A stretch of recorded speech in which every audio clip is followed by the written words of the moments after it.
Hello, everybody, and welcome to my new show, Nerf This Patch.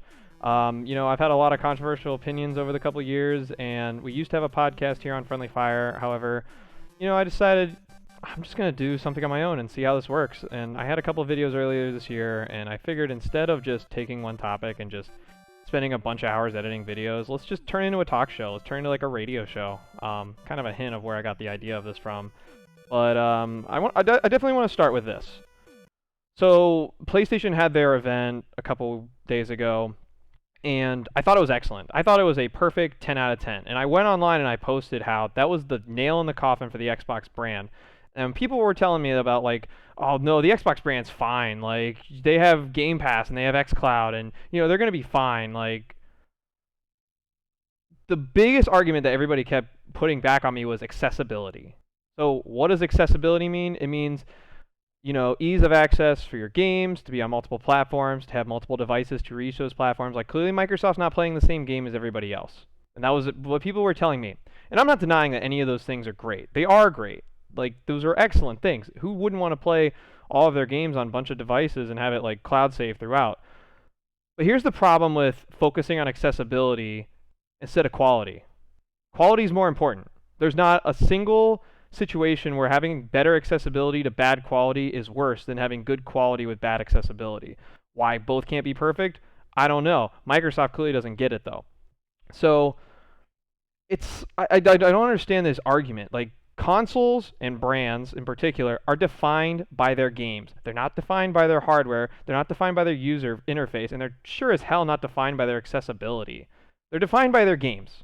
Period. Like, there's no argument to be made that game quality matters less than accessibility. What Microsoft is doing is they are settling on mediocrity. They've decided, okay, well, we can't make great games like Sony and Nintendo, so we're just going to make games easy to access, and we're just going to let third parties get on our platform and whatever. Like, that's not good. That's doing just enough to float, which is worse than being bad. Everybody shits on the Wii U. Everybody thinks that the Wii U is a piece of shit hardware, and for the most part, it is. It's not a horrible console, though, one big reason. The exclusive games on that console are excellent. There's a reason why you see the Switch porting them or Nintendo's porting them to the Switch, like, constantly. Because the games on there were great. It was just on bad hardware. But that doesn't make the hardware insufficient. That was a hurdle for it to sell well. But the hardware itself is fine. Microsoft is deciding, okay, so we're going to make the Xbox Series X and we're going to make the Xbox Series X, and you can have either choice, and then you can be on PC and you can purchase games on our marketplace and access them on xCloud, and then you can subscribe to Game Pass. All that's great. You haven't made a single fucking Game of the Year nominated game in 10 years, and that's a problem. I've looked up, Sony has at least 7, Nintendo has at least 8. And if you don't think that matters, of course it matters. Like, how does it not matter? Your games define what you are, okay? Nintendo, the Switch would be worthless if it didn't have Mario and Zelda and, Luigi's Mansion and Pokemon and Mario Kart and Mario Party and Animal Crossing and Fire Emblem and all these games. Like, if they don't have those games and they're all on all platforms, Nintendo's not special anymore. And in Sony's case, you have God of War, you have Last of Us, you have Horizon, you have Killzone, you have Persona, you have Uncharted. Like, all of those games are excellent. And then you have Microsoft, who has Halo and Gears and whatever else. Quantum Break, like Recore. They're all bare bones. None of those games I just listed for Microsoft hold a candle to any of the franchises I just listed for Nintendo or Sony. And that's a problem. Microsoft has decided we can't make good games, so we're just going to make accessible hardware, and that's how we're going to stay afloat. That's pathetic. It is pathetic. Like, you have all these studios you've purchased, and you've decided that, like, you're going to hype everybody up and decide that, oh, these studios are very promising and we're going to get back to making excellent games. But you haven't. You haven't made an excellent game in 9 years. The highest rated game you've had in the past 9 years is Flight Simulator, which is barely a video game, to be bluntly honest. I don't know. People just saying that the Xbox brand's not dead and they're going to be fine don't understand. Like, they don't understand that just because you buy a game on PC does not mean you're supporting Microsoft. Everybody thinks like, oh, I'm just going to get a PC and I can get all the Xbox games that way. Sure, but you're probably not going to buy them on Xbox's marketplace. You're probably going to buy them on Steam, which, side note, Microsoft gets no money for. So, oh, but they own Windows 10, so they get. How do they make money off you who already owns Windows 10 buying a game on Steam? They don't get a percentage of that unless they published it. And why would they need Steam if it's already on the Microsoft Store anyway? Like Halo launched on the Microsoft Store before it launched on Steam for a reason. Because it's their own platform. And then when they decided nobody likes their fucking platform, they went to Steam and then it started selling crazy. Quality matters. Quality games matter. Accessibility is kind of redundant if you don't have anything to access.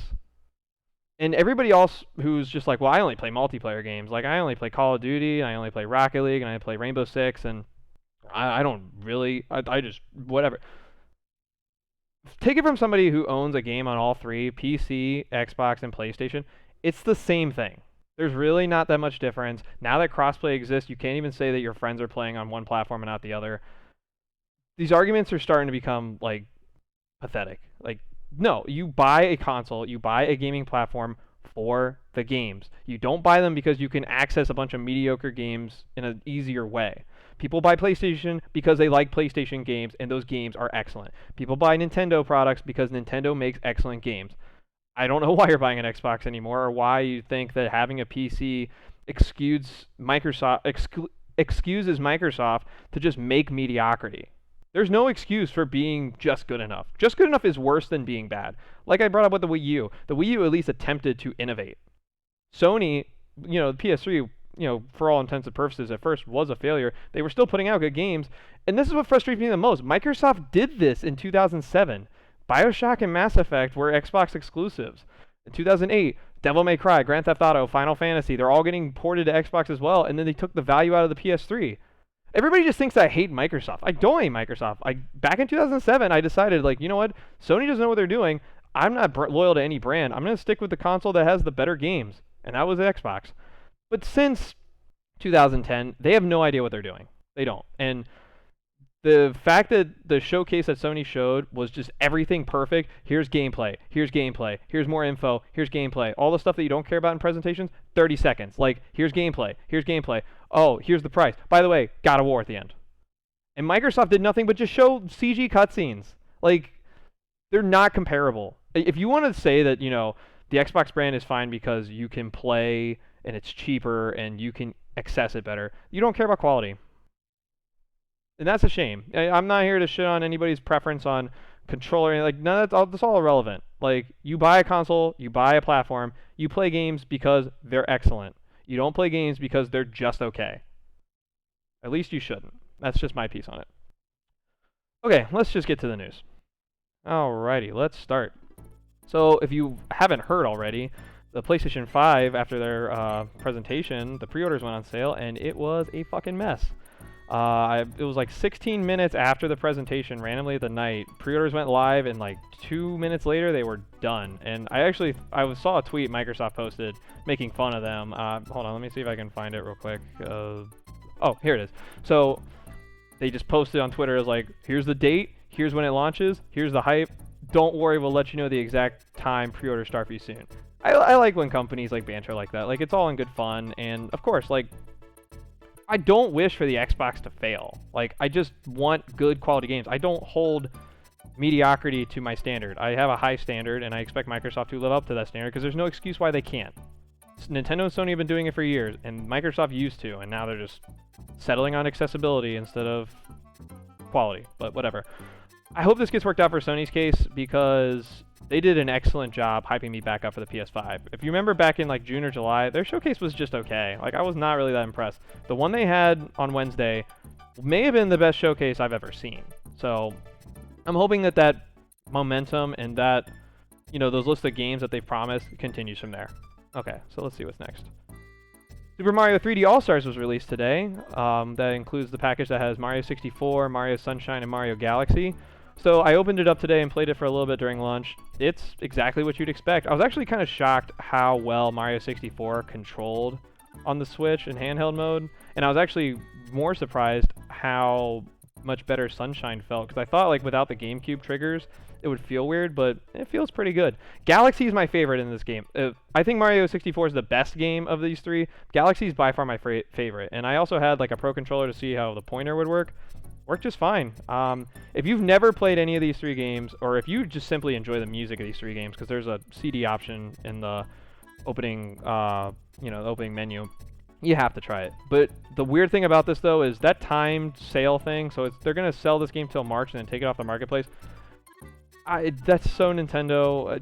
Everybody else is bitch enough about this. I don't really know. Like, the bigger a company is, the less stupid they are. As much as I shit on Microsoft for not being able to make good games, they're not stupid. They know what they're doing.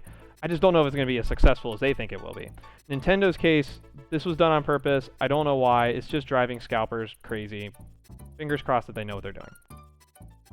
Finally, Sony had an article on IGN talking about that they were not going to do a Game Pass. So I don't have the article up right now, but it went something along the lines of like, games cost $100 million plus. Having them in a subscription service isn't sustainable to our business model. And yeah, I completely agree. So everybody who talks about how Game Pass is like this perfect thing for Xbox where all of their first-party games come to Game Pass, I actually think that it kind of scares me. Like, how many people didn't buy Gears or Halo Master Chief Collection because it was on Game Pass?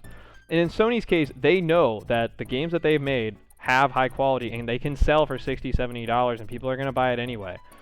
I don't like this like assumption that everybody just kind of wants everything to be like ideal for the sake of being ideal, and they don't actually think about the practicality of what they want. So Netflix is a good example. I have a lot of friends who are just like, why I don't want to go to the theater to see Tenet. Why can't it just be on Netflix? I'm like, because they're not going to make as much money on that. Like, Netflix is a great streaming service, but it's not ideal for everything.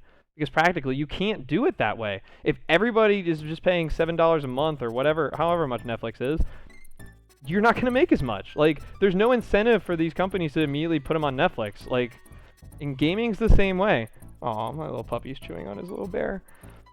Gaming's the same way. Like, I don't know how Microsoft made money on Gears 5. Like, they're making plenty of money on Game Pass, sure, but you know how many people didn't buy Gears or didn't even play Gears because they just thought, oh, it was on Game Pass, and they played it for a month and canceled it?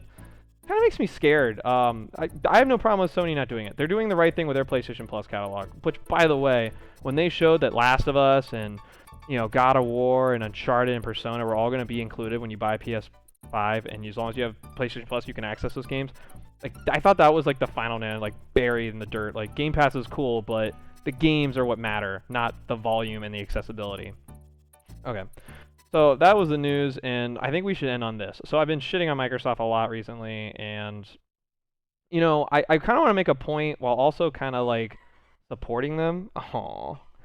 And, oh, man, Brady. Brady, come here. Brady, come here. You want to say hi to the camera? You want to say hi? Oh, look at that big boy. Look at that big boy. Aw. Okay, go play. So I want to make a point here to show that this is the reason why Xbox has struggled. Everybody who just says like, oh, well, I play this, and this game. You can play those on PlayStation and PC, and they're basically the same game, like almost identical. So I'm kind of tired of hearing that argument. I want to talk about why, like, as much crap as I've been giving them, I do want to give them credit for these next 10 games. So, but as I go through it, though, it's kind of a backhanded compliment because you can now see why I think that they're in big trouble here moving forward. So anyway, we'll start. Top 10 Microsoft exclusive games since 2010. Now, what this means is this does not mean games that are just on Xbox, and it doesn't just mean that it's a game on PC. It has to hit two requirements. Number one is either a Microsoft-owned game, or number two, you can only purchase it on a Microsoft-owned service, and that does not mean Windows 10. That means the Microsoft Store. If you're watching us on a computer, look down on your taskbar and see the little shopping cart with the Microsoft logo. It's either on that or it's on the Xbox Marketplace. Those are the only two requirements to be on this list. All right, here we go. Number 10, Quantum Break. This game, like, I feel like nobody really played. This is made by the same guys who did Alan Wake and Control. And what's really interesting is this game did like the switch it around. Like, you have to make decisions for the bad guy to affect the main player, and I thought it was really cool. It's a great game. They also had like live action cutscenes in between certain gameplay, and it was still part of the story, and they had like a good version and a bad version. Super underrated game. The only reason it's not higher is because sometimes the gameplay got really boring. But, this is an underrated jewel for sure. Number 9, Sea of Thieves. I don't really think this game's that good. It's just a lot of fun. Like, I had a bunch of friends who, we did nothing but just get on a pirate ship and just sail around and fuck with other players, and I had a lot more fun with that than I thought. Now, I was really hyped for this game, so when the reviews came out and they were garbage, I'm like, well, I understand why, but I can't deny that sometimes, like, the fun in this was worth it, even though I don't think it's a high quality game, and I got about 6 hours of play out of it, and it was worth it. Number 8, Recore. This was another game that like I saw it at E3 and I like got really excited. I was like, all right, Microsoft finally has an exclusive that I want. And the game's good. Like if you've never played this game, I definitely recommend it. It's only like $20 on the marketplace. It's made by the same guys who did Metroid Prime, the lead director, I believe, and it's a really fun third-person action adventure game. I highly recommend you guys check it out.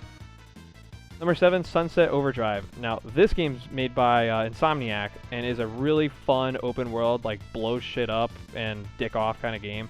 It had probably one of the coolest E3 trailers I ever saw, of just like this dude just talking to the camera and everybody just dying around him. Again, another underrated game. Like, we needed more of this with the Xbox One to make it somewhat relevant.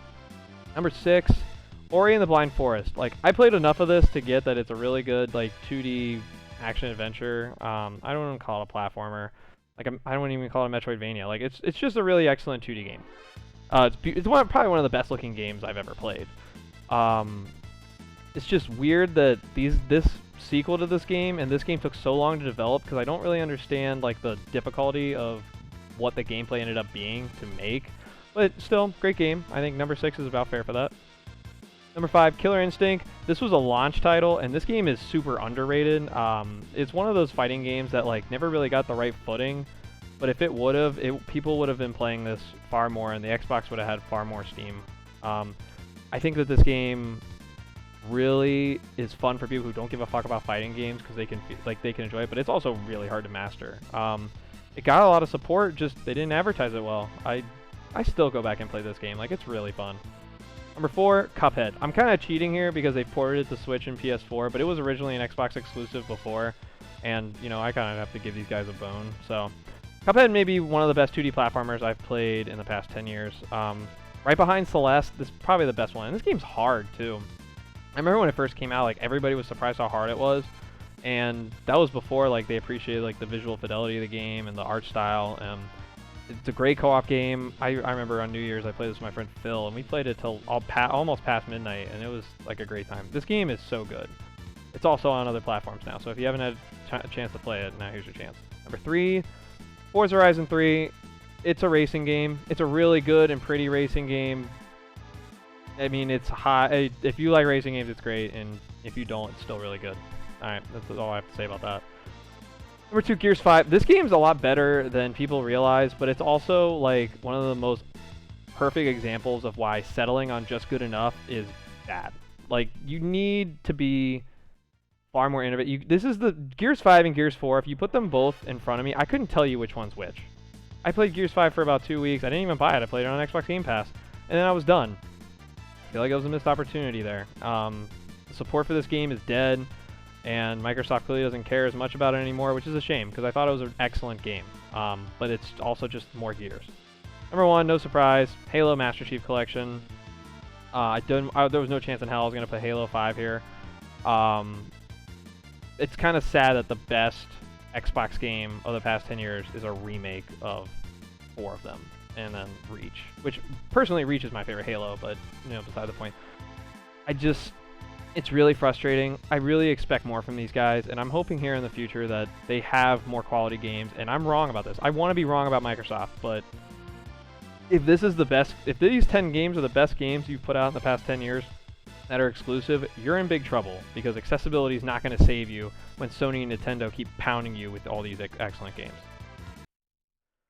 Thank you guys so much for watching. I know that I rambled on a bit here and there, but I really enjoy talking about games with people, and I really love hearing other people's opinion on these. And I might get heated and like to argue, but it's not in any place of like being vengeful or being aggressive. I just really enjoy the conversation. I just get really into it. So for anybody who took their time to watch this, thank you so much. And next week I hope to improve and maybe hit some other topics that aren't just banging on Microsoft. So thank you guys so much. If you haven't subscribed yet, please hit the subscribe button, and we will see you guys next week. Thank you so much.